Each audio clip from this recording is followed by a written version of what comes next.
सभी के लिए जय जिनेन्द्र। पुनः आपका स्वागत है आज की इष्टोपदेश जी की कक्षा में। तो आइए आज की कक्षा को आगे बढ़ाते हैं। उसके पूर्व मंगलाचरण हेतु सभी लोग अपने हाथों को जोड़ेंगे और मंगलाचरण करेंगे। नमो अरिहंताणं नमो सिद्धाणं नमो ऐरियाणं नमो अध्यायाणं नमो लोये शवसाहुणम् यस्य स्वयं स्वभावाप्ति रभावे कृत्स्नकर्मणा तस्मै संज्ञानरूपाय नमोस्तु परमात्मने। बोले विश्वंदनी पंच परमेष्टि भगवान की जय। द्वादश संगमयी जन्माणी माता की जय। संत श्रोमणी आचार्य गुरुदेव विद्यासागर जी महाराज की जय। पूज्य गुरुवर मुनि पुंगेश्वर श्री सुधाशंकर जी महाराज की जय। तो हमने पूर्व पिछली कक्षा में पढ़ा हुआ था कि किस प्रकार से यह जीव जो मनुष्य पर्याय का जीव है या फिर किसी प्रकार का जीव है वह इस संसार में किस कारण से भ्रमण कर रहा है। तो वहां पर बतलाया गया था कि यह जीव अनादिकाल से कभी राग कर रहा है, कभी द्वेष कर रहा है, कभी मोह कर रहा है, किसी से ईर्ष्या कर रहा है, घृणा कर रहा है या किसी से अधिक स्नेह रख रहा है। तो विभिन्न प्रकार के ये सारे के सारे कार्य जो यह जीव कर रहा है और अनादिकाल से करता रहा है और आगे भी ना जाने करता रहेगा, तो यह सारा का सारा कारण यह जीव को कहां एक संसार में भ्रमण कराने का कार्य है। अर्थात जितना अधिक ये कार्य करता जाएगा उतना अधिक यह जीव इस संसार में क्या होगा, भटकता चला जाएगा। अर्थात अभी तक नहीं मालूम कि यह जीव कब से और आगे भी कब तक इस तरीके से भ्रमण करेगा। तो यदि वह इन सारी चीजों से दूर होना चाहता है तो उसके लिए क्या करना पड़ेगा, उसके लिए इन सारी चीजों से दूर होना पड़ेगा। किन से दूर होना पड़ेगा? एक तो राग, द्वेष, मोह, ये तीन कारण तो मुख्य हैं कि पहले इन सारी चीजों से जब दूर होंगे तब जाकर के हमारा क्या कल्याण हो सकता है। तो हमें धीरे धीरे प्रयत्न करके इन सारी अर्थात इन तीनों चीजों से मुक्त होना है और अपना आत्म कल्याण करना है।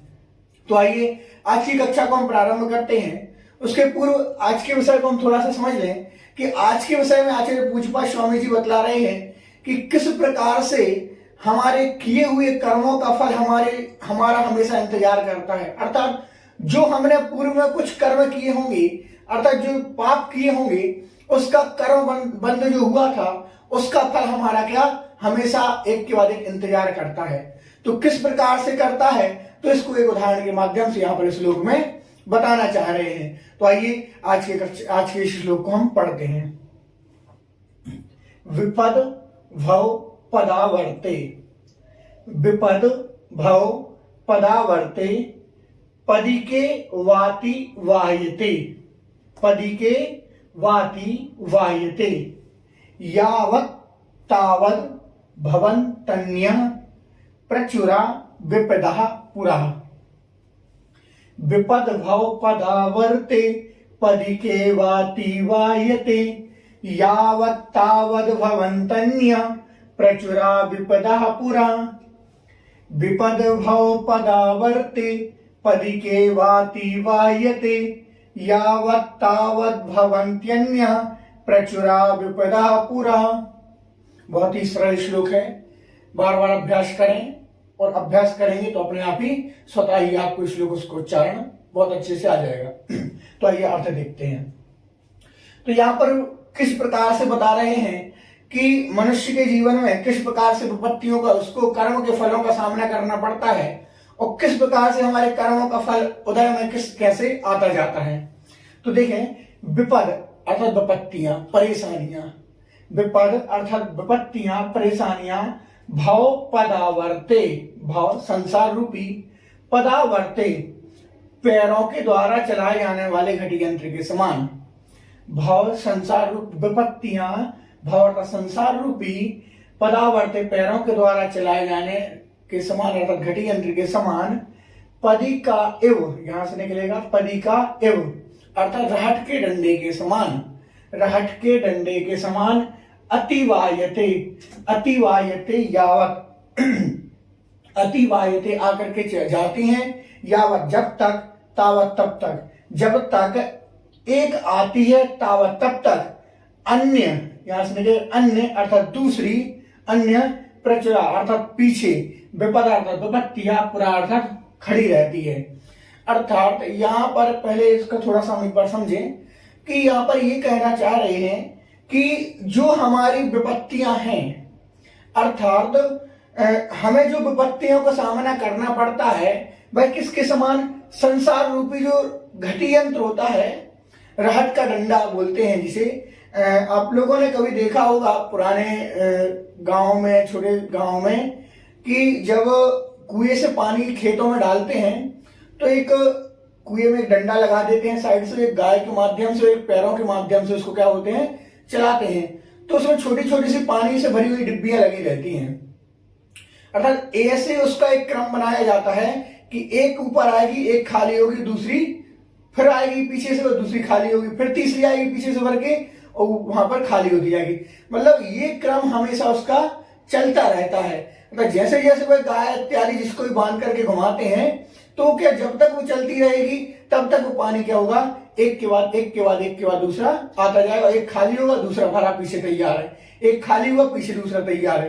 अर्थात यहाँ पर वही कहना चाह रहे हैं कि जिस प्रकार से वह रहट के डंडे के समान, घटी यंत्र के समान विपत्ति वहां पर जो डिब्बियों में पानी आ रहा है एक के बाद एक के बाद एक, तो उसी प्रकार से हमारी विपत्तियां भी, विपत्तियां यावत जब तक अतिवाहिते, पहले वाली विपत्ति जो हमारी है, अर्थात जो पहली विपत्ति आज विपत्ति है वो यावत अर्थात जब तक है, तावत तब तक अन्य प्रचुरा, अन्य अर्थात अन्य दूसरी प्रकार से बहुत सी विपत्तियां, विपदा अर्थात विपत्तियां प्रचुरा अर्थात पीछे भी खड़ी हुई हैं।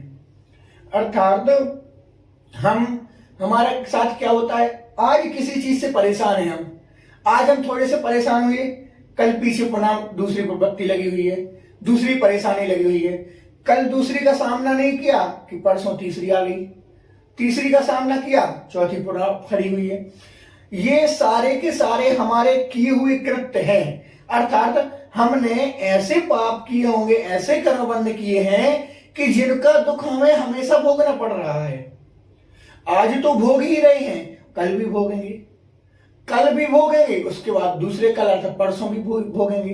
तो जब तक हमारे साथ में ये राग द्वेष के द्वारा कर्म बंध लगा रहेगा तब तक हमारे साथ में यही इसी तरह से स्थिति होगी कि जिस प्रकार से इस संसार रूपी घटी पैरों के द्वारा इस घटी यंत्र को चलाया जाता है और विपत्तियां एक के बाद एक क्या होती हैं, पीछे खड़ी रहती हैं, जब तक एक विपत्ति खत्म नहीं होती है, यावत जब तक एक विपत्ति खत्म नहीं होती है तावत तब तक अन्य बहुत सी विपत्तियां प्रचुरा अर्थात पीछे और अधिक लगी रहती हैं। तो आज हमने एक विपत्ति का सामना किया, कल दूसरी से सामना करना पड़ेगा। आज तो जैसे तैसे कभी होता है, आज सर दर्द हो रहा है, कल पेट दर्द होने लगा, कल पेट दर्द ठीक हुआ, हाथ पैर दर्द होने लगे, हाथ पैर दर्द हुए, पुनः फिर सर दर्द होने लगा। मतलब ये क्रम हमारा कभी ना कभी हमेशा चलता ही रहेगा। क्यों चलता रहेगा? इसलिए चलता रहेगा क्योंकि हमारे ये सारे के सारे जो हमने राग द्वेष के कारण कर्म बंद कर लिए हैं, अब उसका फल तो हमें भोगना ही पड़ेगा। जब तक हमारा कर्म बंद लगा है तब तक हमारे लिए उसी विपत्तियों का सामना करना पड़ेगा। तो यदि हम इन सारी विपत्तियों के सामने से बचना चाहते हैं कि आज हमारे लिए किस प्रकार का दुख है, ये सरदर्द इत्यादि छोटे मोटे दुख हैं, ये तो बहुत छोटे दुख हैं। इसके बाद देखो जरा किस प्रकार से, मान लो हमारी मनुष्य पर्याय है, मनुष्य पर्याय में किस प्रकार के दुख सहन करने पड़ रहे हैं। चलो मनुष्य पर्याय से निकल गए, मनुष्य पर्याय में है, कभी जाकर के देवगति भी मिल गई, देवगति में जाकर के वहां भी कभी ना कभी अंत समय आएगा और परेशान होने लगेंगे। वहां से जैसे तैसे निकल गया, कहीं त्रियंच ना बन जाए, त्रियंचों में भी वहां से निकल करके कोई दुख है त्रियंच में, और कहीं नरक में ना पहुंच जाए, नरक में तो भीषण दुख है ही। तो ये सारा क्रम आपका विपत्तियों का एक के बाद एक लगा ही रहेगा, अर्थात इनसे मुक्त हम नहीं हो सकते। तो यदि हम इनसे मुक्त होना चाहते हैं तो हमारे लिए एक कर्म बंध के साधन को क्या करना पड़ेगा, दूर करना पड़ेगा। अर्थात इन राग द्वेषों को क्या करना पड़ेगा, दूर करना पड़ेगा। जैसे ये राग द्वेष हमारे कम होते जाएंगे हमारा कर्म बंध भी कम होगा, और जैसे कर्म बंध कम होगा तो हमारा समझ लेना अब कल्याण होना निश्चित हो गया। तो आप सभी भी इस श्लोक से समझें कि इस श्लोक में यही बतलाना चाह रहे हैं कि जो आपकी विपत्तियां आपको प्राप्त हो रही हैं, एक के बाद एक विपत्तियां मिल रही हैं, उससे यदि छुटकारा चाहते हैं तो आपके लिए इन सारे राग द्वेष मोह को क्या करना पड़ेगा, छोड़ना पड़ेगा। और जैसे ही आप छोड़ देंगे तो आपकी विपत्तियां भी कम होना प्रारंभ हो जाएंगी। देखिए हमारे भगवान अर्थात अनंत परमेष्टि सिद्ध परमेष्टि जो बन गए हैं, उन्होंने क्या किया, उन्होंने धीरे धीरे से राग द्वेष मोह इत्यादि को छोड़ा, धीरे धीरे करके वो भी क्या हो गए, भगवान बन गए। उन्होंने छोड़ा, कर्म बंध रुका, निर्जरा हुई, मोक्ष चले गए। तो यह क्रम जैसा उन्होंने चलाया वैसा ही क्रम हमें चलाना पड़ेगा। यदि हम नहीं चलाएंगे तो हमारा कर्म बंध नहीं छूटेगा, अर्थात हमारा कर्म बंध होता ही रहेगा और छूटेगा नहीं। तो यदि जो भी इस कर्म बंध को छुड़ाना चाहता हो, मोक्ष प्राप्त करना चाहता हो, तो उसके लिए ये सारी व्यवस्था अपनानी पड़ेगी, अर्थात राग द्वेष से दूर होना पड़ेगा। तो आज के लिए इतना ही, और समझें कि किस प्रकार से इसमें हमारे लिए विपत्तियों का सामना करना पड़ता है और विपत्तियों से कैसे दूर हो गए। तो उसके लिए राग द्वेष को छोड़ो, मोह को छोड़ो और अपना स्वयं का कल्याण करो, अर्थात विपत्तियों से दूर हो। तो बस आज के लिए इतना ही। सभी के लिए पुनः जय जिनेन्द्र। सभी लोग अध्ययन करें, व्यवस्थित रूप से इस क्रम को चलने दें और पढ़ते रहें, स्वयं भी अध्ययन करें और साथ में दूसरों को अध्ययन कराने हेतु प्रेरित करें।